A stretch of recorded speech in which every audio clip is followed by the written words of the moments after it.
Voici un exemple qui va peut-être inspirer les autorités françaises. En Espagne, le contrôle des personnes placées à l'isolement a été mis en place depuis presque 2 mois.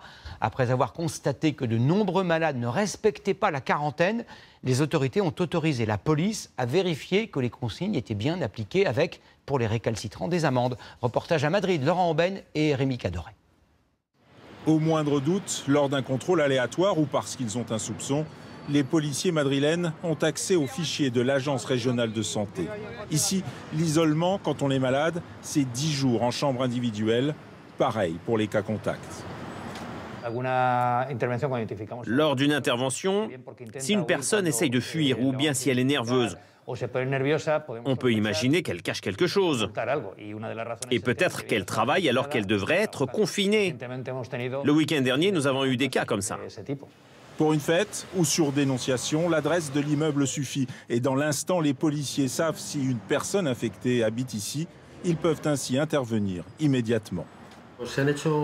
Nous avons une étude qui estime qu'en Espagne et dans le reste de l'Europe, 20 à 30% des personnes infectées ne respectent pas leur confinement.